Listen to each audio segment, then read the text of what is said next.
తిరుపతిలో జరుగుతున్న కూటమి విజయోత్సవ సభలో సీఎం చంద్రబాబు నాయుడు మాట్లాడుతున్నారు. ఇప్పుడు లైవ్ చూద్దాం.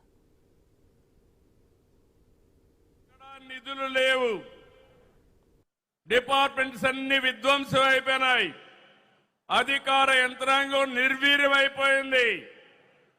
ఆ రోజు నేను ఒక నిర్ణయం చేసి 7 వైట్ పేపర్లు మీ ముందర పెట్టాను, అన్ని విషయాలు పెట్టాను. ఈ రోజు కూడా 2 ఏళ్ల సందర్భంగా మళ్లీ విజ్ఞప్తి చేస్తున్నా, మళ్లీ ఈ రోజు ఏమున్నామో అన్ని విషయాలు చెప్తాను. ఇక్కడ దాపరికం లేదు. ఒక ప్రజా ముఖ్యమంత్రిగా ఈ ప్రజా ప్రభుత్వాన్ని నడిపించే వ్యక్తిగా మీకు అన్ని విషయాలు చెప్తారని ఆంధ్రప్రదేశ్ రాష్ట్రానికి ప్రజలందరికీ విజ్ఞప్తి చేస్తున్నా.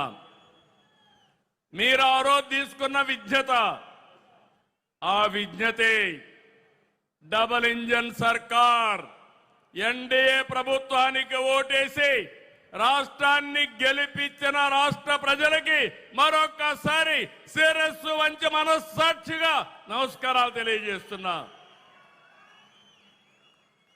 ఈ రాష్ట్రాన్ని మీరు కాపాడారు. దేశం దూసుకెళ్తా ఉంది.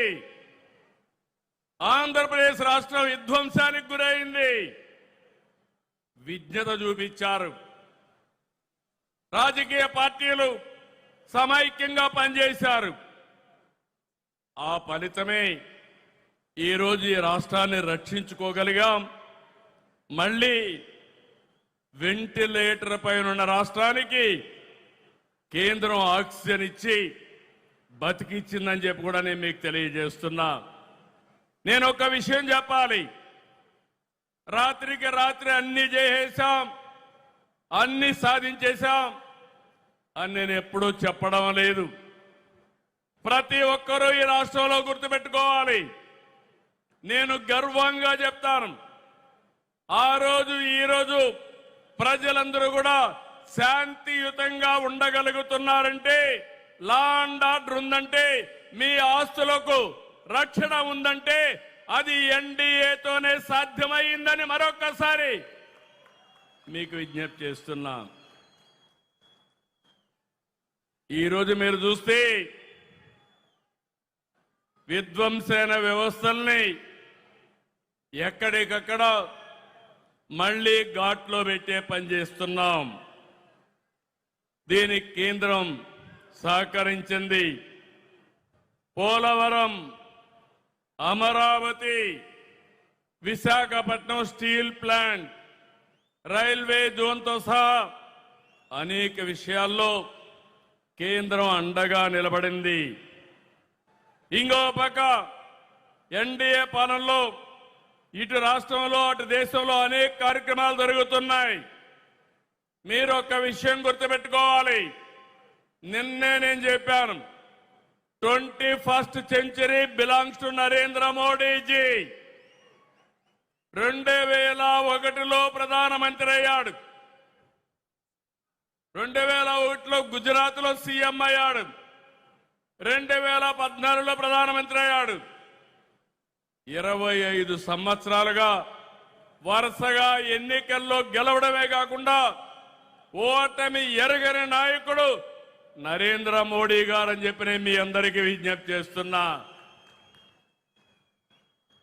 అందుకే నేను ఒక మాట చెప్పాను, ఈ 20 అటు గుజరాత్ లో గాని ఇటు ఢిల్లీలో గాని అనేక కార్యక్రమాలు చేయగలిగారు.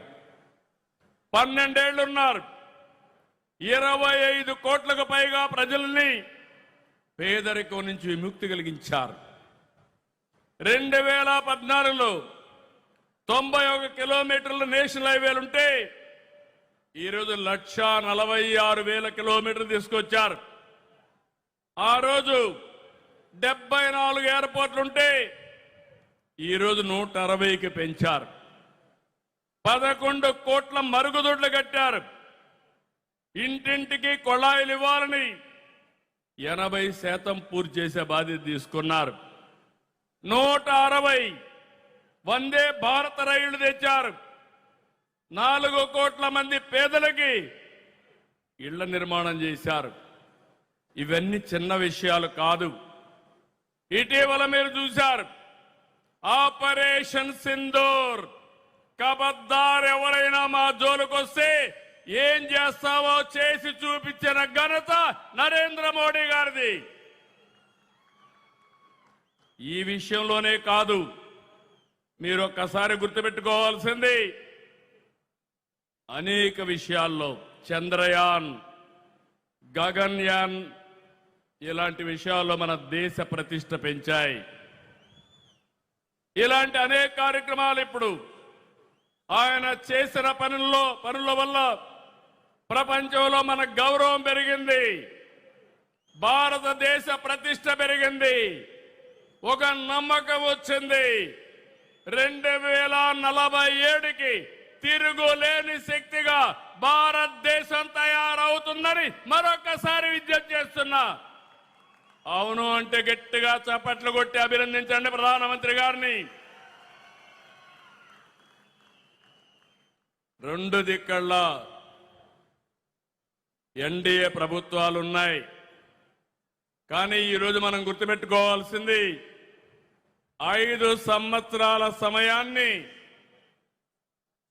మనం అవకాశాల్ని పోగొట్టుకున్నాం. మళ్ళీ విధ్వంసం నుంచి ప్రారంభించాం. ఒక్కొక్క అడుగే ముందుకేస్తున్నాం. నేను మీ అందరికీ ఎన్నికల ముందు ఒకటే రాష్ట్ర ప్రజలందరికీ చెప్పాను. ఈ రోజు కూడా ఈ సమావేశం మళ్ళీ ప్రజాసేవకు పునరంకితం కావడానికి ఈ సమావేశం మనం ఇక్కడ పెట్టుకున్నాం. ఏం చేశామో చెప్పాలి, ఏమి చేయలేకపోయామో కూడా చెప్పడానికి నేను సిద్ధంగా ఉన్నాను. విమర్శలకి ప్రతి విమర్శే కాదు, ఎవడైనా విమర్శలు చేస్తే సాక్ష్యాధారాలతో సహా వాళ్లకు చెప్పే శక్తి ఈ ఎన్డీఏకు ఉందని మరొక్కసారి మీకు విజ్ఞప్తి చేస్తున్నా. ఆ రోజు సంక్షేమం, అభివృద్ధి, సుపరిపాలన ఈ 3 విషయాలు సమర్థవంతంగా చేస్తామని చెప్పాం.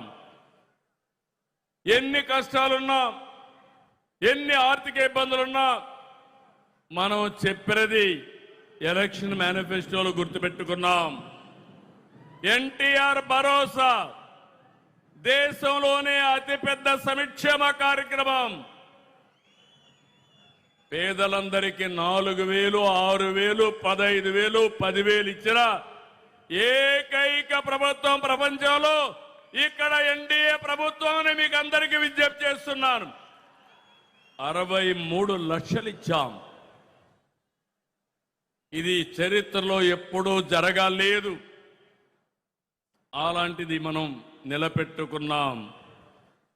తల్లికి వందనం చెప్పాం. ఎంతమంది పిల్లలుంటే అంతమందికి ఇస్తాన్నాం. ఇప్పుడే ఒక తల్లి వచ్చింది, 7 మంది పిల్లలుంటే 7 మందికి తల్లికి వందనం ఇచ్చామంటే అది ఎన్డీఏ ప్రభుత్వం. స్త్రీ శక్తి సక్సెస్ చేశాం. ఉచిత ప్రయాణ సౌకర్యాన్ని ఏర్పాటు చేశాం. ఇప్పటికే 71 కోట్ల మంది ప్రయాణాలు చేశారు. దీపం 2 తీసుకొచ్చాం. ఇరాన్లో యుద్ధ కారణంగా గ్యాస్ పెరిగినా పర్వాలేదు, ఎంతైనా భరిస్తామని నిర్ణయం చేసిన ప్రభుత్వం ఎన్డీఏ ప్రభుత్వం. మత్స్యకార సేవలో, ఆటో డ్రైవర్ సేవలో, నేతన్నలకు ఉచిత విద్యుత్తు చెప్పినట్టు చేశాం. ఇప్పుడే ఒక రైతు చెప్పాడు, కేంద్రం రాష్ట్రం 20,000 ఇస్తాన్నాం. ఈరోజు అన్నదాత సుఖీభావ కింద 20,000 ఇచ్చాం. కేంద్రం ప్రధానమంత్రి గారి కింద 6,000, మనం 14,000 ఇచ్చాం. ధాన్యం అమ్ముకునేదానికి నాడు రైతులు నానా కష్టాలు పడ్డారు. మనం వచ్చిన తర్వాత 24 గంటల్లో డబ్బులు చెల్లించామంటే అది మన చిత్తశుద్ధి. ఇంకొక పక్కన రైతుకు గిట్టుబాటు ధర రాకపోతే వీలైనంత వరకు ఆదుకోవడానికి మనం ప్రయత్నం చేస్తున్నాం.